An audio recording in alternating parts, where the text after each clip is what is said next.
Hi, boys and girls. Mrs. Turner here again. Gonna jump right into Chapter 2 of Runaway Ralph. If you remember where we left off with Chapter 1, he wasn't too happy about having his little cousins ride on his motorcycle, and his last thought was that he was going to run away. Chapter 2, The Open Road. Too excited to hide under the grandfather clock where he could watch television, Ralph spent the day beside his motorcycle under the television set, watching life in the lobby and waiting for night to come. Luggage was set down with a thump. Guests complained that there was not enough towels in their rooms, and when the guests had gone, the desk clerk said to Matt, "What do you think this is, the Waldorf?" Ralph listened as the manager of the hotel spoke sharply to the housekeeper about the cigarette ashes she left on the carpet. The housekeeper spoke even more sharply to the maid, who ran the vacuum cleaner so carelessly that Ralph was not even frightened. He was too busy thinking of the night that lay ahead. When the boy called Garth clumped across the lobby in his new cowboy boots on his way to Happy Acres Camp, Ralph longed to follow him out the front door and down the steps. Late in the afternoon, new guests straggled into the hotel. Some looked at the shabby furniture and dusty deer heads and left. Others, too tired from driving to look further, stayed. When the television set was turned on, Ralph polished the chrome on his motorcycle with his paws. When the set was silent, he napped, too excited to sleep soundly. At last the bugle in the distance played its slow, sad notes, and old Matt left the front door open as he went on the porch to look at the stars. The moment had come. Ralph snapped his crash helmet in place. He grasped the handlebars and pushed his motorcycle out from its hiding place, avoiding the attention of the night clerk by guiding it along the edge of the baseboard to the front door. On the porch, he mounted and with a vigorous rode across the cracked concrete to Matt's feet at the top of the stairs. "Hi," said Ralph, who was able to talk to animals and to any human being who loved speed and motorcycles, and who understood that the only way to make a miniature motorcycle go was to make a sputtering noise that sounded like a big motorcycle. "Why, hey there, young fellow," said Matt. "Just where do you think you're going?" "I'm running away," said Ralph, "on my motorcycle." "You don't say," exclaimed Matt. "Yes, I've had enough of this place," said Ralph. "I'm going someplace where I can be free." "You want to get away from your family," said Matt, grasping the situation at once. "You want to be independent." And here's a picture of Matt talking to Ralph.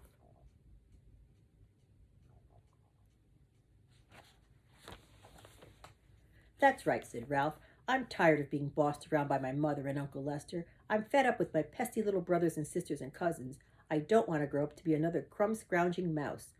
I want adventure and excitement, and I'm going to ride off on my motorcycle and find it." "Sounds good," observed Matt. "I wish I could do the same. Just ride off into the night on a motorcycle. I always wanted a motorcycle, but I never could afford one. When I was young, I had to help my folks, and then I had a family of my own to take care of. Now that my family has grown up and gone away, I'm too old for a motorcycle." The mouse and the man were silent a moment before Ralph said, "Well, I guess I better be going." "So long," said Matt. "Good luck. I'm going to miss you. You always cheered me up to see you tearing around the halls like a little daredevil." Made the suitcases seem lighter somehow. With that parting comment, he turned and started back towards the door of the hotel. "Hey, wait!" squeaked Ralph. Matt turned. "You want something?" For some reason, Ralph hesitated before he said, "I was wondering if you would lift my motorcycle down the steps for me." "And I was wondering how you were going to manage," remarked Matt, but he did not move to help Ralph.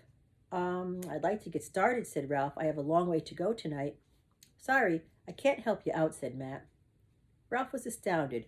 For a grown-up human being, Matt always had been cooperative. "How come?" he demanded. "If I lifted your motorcycle down the steps, you would be depending on me," said Matt, "and depending on others is not being independent." Ralph was bewildered. "But how am I going to get my motorcycle down the steps without breaking it?" "I don't know," admitted Matt. "I just hope I don't have to come out here in the morning and sweep up the pieces of a red motorcycle." He turned and then went back into the hotel, closing the door behind him. "Well, how do you like that?" said Ralph to himself. "And all the time I thought he was my friend." Off in the distance, an owl hooted. The night seemed suddenly vast, and a very small creature indeed. The row of empty chairs rocking in the breeze made Ralph nervous. He could not get over the feeling there were unseen people sitting in them, ghosts who might at any moment chase him and steal his motorcycle. He looked down at the 3 concrete steps and the curve of the driveway below them. His motorcycle was a good sturdy vehicle, but it would never survive 3 bounces on concrete. It would be smashed to bits, bits for Matt to sweep up in the morning. Suddenly Ralph was angry. He was furious at the way his old friend had treated him. He would show Matt that he could manage without his help. Matt would come out in the morning expecting to find Ralph waiting to be let in, but Ralph would fool him. He wouldn't be waiting, and there wouldn't be any motorcycle at the foot of the steps either, broken or otherwise. Ralph set out finding a solution to his problem. He looked at the ghostly rocking chairs, the cracked concrete porch, the steps, and the asphalt driveway below. Once Ralph had taken the trouble to look, the solution to getting his motorcycle down the steps seemed surprisingly easy. About 3 inches below the porch on either side of the steps was a sloping section of concrete, a sort of ramp intended as an edge to the steps. The 2 ramps were about 10 inches wide, and each sloped down to a flat section. Below each flat section was a shrub that had been pruned into a somewhat lopsided ball of leaves. All Ralph had to do was ride his motorcycle over the edge, down the slope, and into the shrub, which would break his fall and let him slide gently through the leaves to the ground.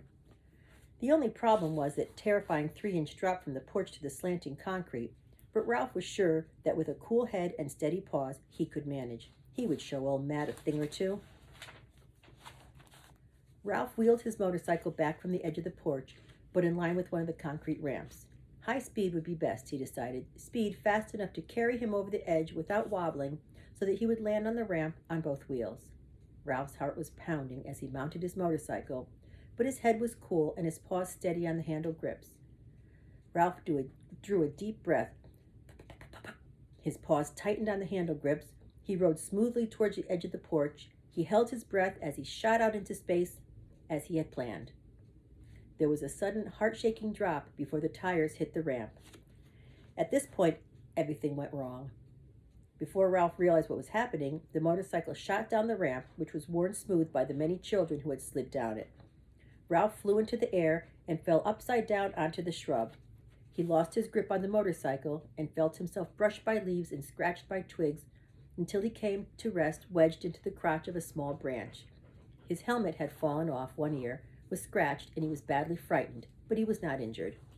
When Ralph had caught his breath and his heart no longer pounded against his ribs, he boosted himself up so that he was sitting in the crotch of the twig. The shrub was not the leafy cushion he had expected. From his perch in the center, he could see that the leaves grew only at the tips of the twigs, and that the bush, which had looked soft and springy from the outside, was on the inside leafless and spiky with dead twigs. My motorcycle, thought Ralph frantically. Where is it? Then he saw it, far above his head, hanging on a twig by its back wheel. His helmet, however, had bounced to the ground. And here's a picture.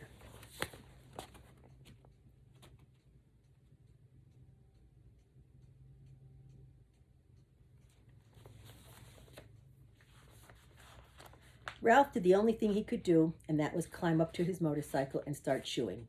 The twig that held the motorcycle had a dry and dusty taste, but Ralph chewed it until it snapped and the motorcycle slid down into the crotch of the twig below. Ralph climbed down, and when he could not free the motorcycle with his paws, he started chewing once more. No little cousin was ever going to say to him, "What happened to your motorcycle, Ralph, huh? What happened to your motorcycle?" Ralph chewed his motorcycle from one twig to the next, and the lower he went, the thicker the twigs became. By the time the motorcycle had finally dropped to the ground beside the helmet, Ralph's jaws ached. He dragged the motorcycle across the weedy patch of lawn to the driveway and was about to mount when the door of the hotel unexpectedly opened, and old Matt, in pajamas and a bathrobe, stepped out onto the porch and looked around. The little fellow must have managed to get his motorcycle down the steps somehow. Ralph heard Matt mutter to himself, "Now maybe I could get some sleep." "I guess I showed you," thought Ralph grimly, as he mounted his motorcycle and sped off down the open road, off into the dark and scary night. "So long, brothers, sisters, cousin. So long, Uncle Lester. So long, Matt." Ralph was on his way. Ralph bounced along the uneven driveway to the mountain highway, where he quickly discovered that one of the ribbons of concrete pressed smooth by passing tires made a good highway for a mouse. Then he made an even more exciting discovery: gravity. With a good fast start, he could coast downhill with amazing speed. The halls of the Mountain View Inn were never like this. Ralph sped through a night that fulfilled his dreams of freedom. It was a night of danger and adventure. Once, when Ralph was frightened by the headlights of an approaching car, he swerved to the side of the road where he and his motorcycle were caught in the backdraft of the passing car and tumbled about like old gum wrappers and tossed into the weeds. Afterward, Ralph was alert when he heard a car approaching and got off the road and clung to a weed until the car roared past. He was exhilarated by this test of skills. Towards dawn, logging trucks began to rumble down the mountain, shaking the earth as they came. Ralph never had seen anything so terrifying as those great double-tired monsters with logs lashed to their truck beds barreling down the center of the highway, and he knew the time had come to hide for the day.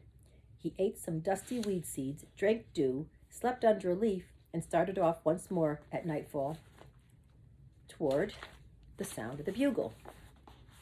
Between cars and trucks, Ralph tore along the highway through the shadows of the night. This ride was the freedom he had dreamed of, speed without effort. Once the thought crossed his mind that if he should ever want to return to the Mountain View Inn, he could never make it back up the mountain under his own power. What a silly thought. Why should he ever want to go back to the inn when he could travel this way? On the third night of Ralph's journey, as darkness faded and the pine trees gave way to scrub oak, Ralph found himself out in the open, where there were no sheltering shadows. A milk truck rattled past on its way to the Mountain View Inn. Blackbirds greeted the dawn with bursts of gurgling song, and not far away a rooster crowed. A pheasant flew low across the road, startling Ralph and causing him to collide with a piece of gravel. The road, which now followed an irrigation ditch, had leveled off, and Ralph had to produce his own power. As Ralph putted along on his motorcycle, daylight made him uneasy. He was looking for a place to hide when the notes of the bugle, so close he felt as if they might shatter him, burst forth in a lively morning tune. Before they died away, laughter and shouts filled the air. Medium-sized boys and girls, peanut butter and jelly sandwiches. Ralph had reached his destination. Ralph wished old Matt could see him as he rode off the road and bounced onto a gravel lane that crossed a small bridge over the irrigation ditch. Ahead lay a number of low, weathered buildings, surrounded by lawn and shaded by walnut trees. Boys and girls were washing their faces in wash basins set on benches. A big brown dog, barking furiously, came bounding towards Ralph, who stopped frozen with terror. The dog stopped too, so suddenly he nearly sat down in the gravel. He recovered himself and approached, snuffling with his wet black nose. Ralph sat with his paws clutching the handle grips in fear while the horrible black nose sniffed him. "And just who do you think you are?" asked the dog. "Quiet, Sam!" yelled the boy. A mouse?" Ralph felt very, very meek. Sam eyed Ralph with curiosity. "Where did you get that motorcycle?" he wanted to know. "A boy gave it to me," said Ralph, beginning to feel slightly braver, but only slightly. And here's a picture. The dog looking at Ralph.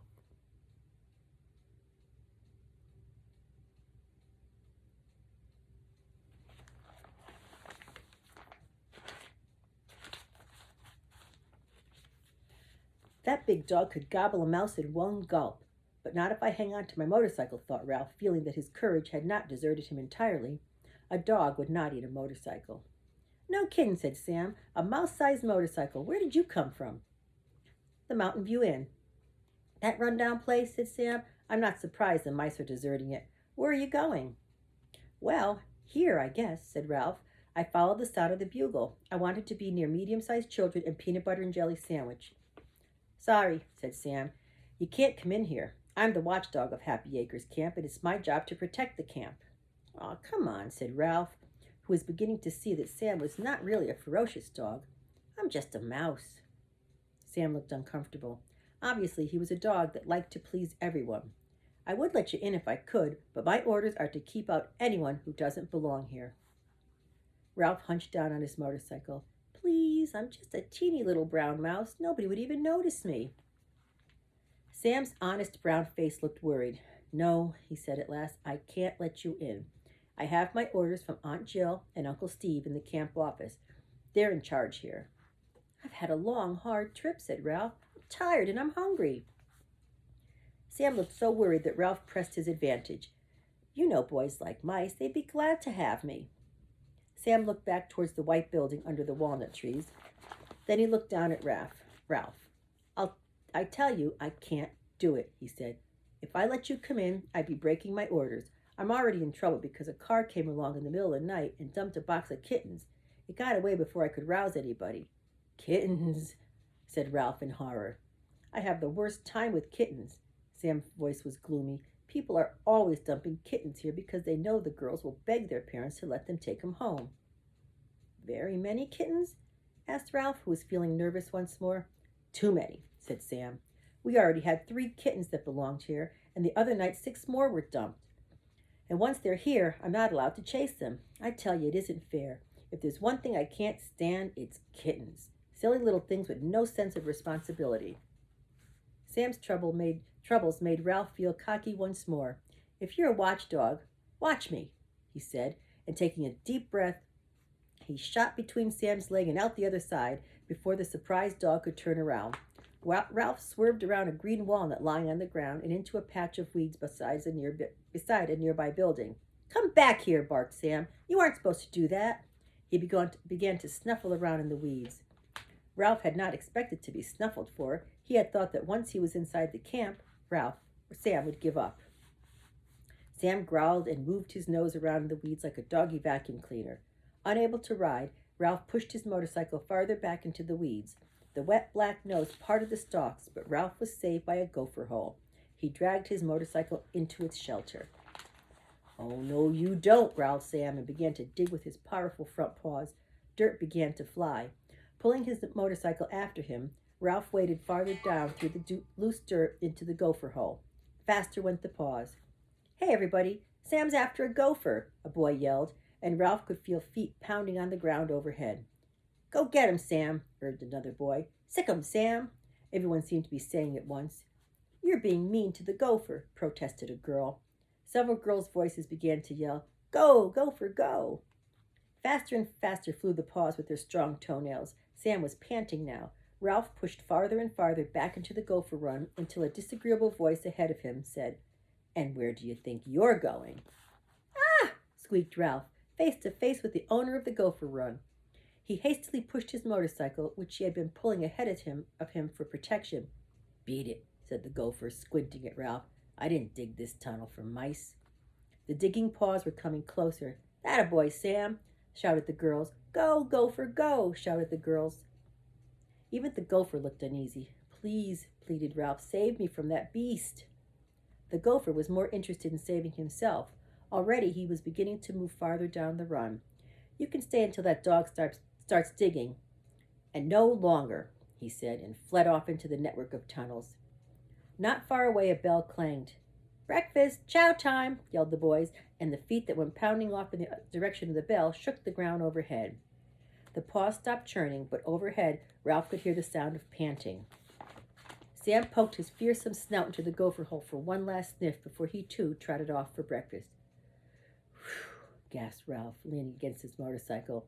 He had pictured camp as a place where boys and girls would bring him peanut butter and jelly sandwiches, not this dark and dusty tunnel inhabited by a grouchy gopher. Okay, that's the end of chapter 2. See you next time.